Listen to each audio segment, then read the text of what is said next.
Well, the temperatures are downright dangerous. Right now here in Indianapolis, it's 8 degrees. The wind chill is 6 below zero. Fortunately, many schools are out for the MLK holiday. That means kids don't have to stand at the bus stops, but the rest of us do have to go outside. So what are the most typical injuries ER doctors see related to this cold weather? We've got Dr. Matt Conley live from Eskenazi Hospital. Dr. Conley, thanks for joining us. My pleasure. So how many patients have you seen so far with frostbite?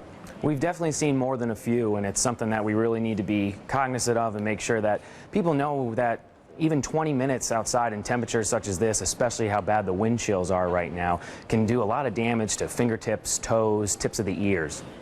So last year, I understand, during the month of February, you had 40% of patients with frostbite injuries. So you guys get very busy when the weather turns this quickly. What are the signs of frostbite that we need to be looking for?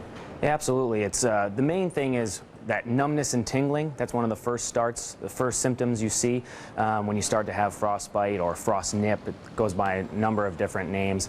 Discoloration of the fingertips or the toes, a significant amount of pain, and then progressing to even full-blown numbness and full discoloration of your toes, fingers, ear tips is some of the really early signs, and that's an important warning to get inside, or you need to be wearing thicker, better gloves, hats, boots, that sort of thing. Yeah, we see a lot of this footage here of people that are just downright cold. They're outside. Many of them are wearing hats and gloves and scarves.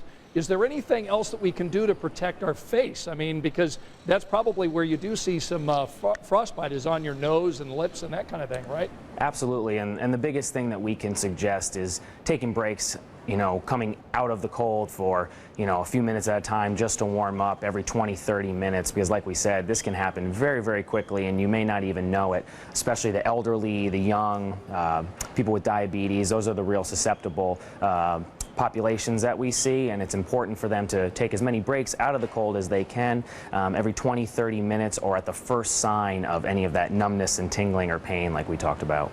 Are there anything that we should not be doing with frostbite injuries?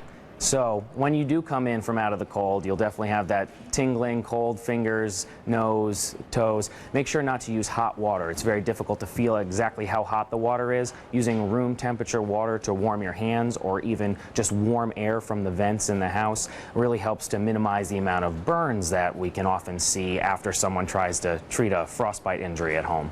All right, Dr. Matt Conley with some great advice today from Eskenazi Health. Thanks so much for joining us. My pleasure. Thanks for having me.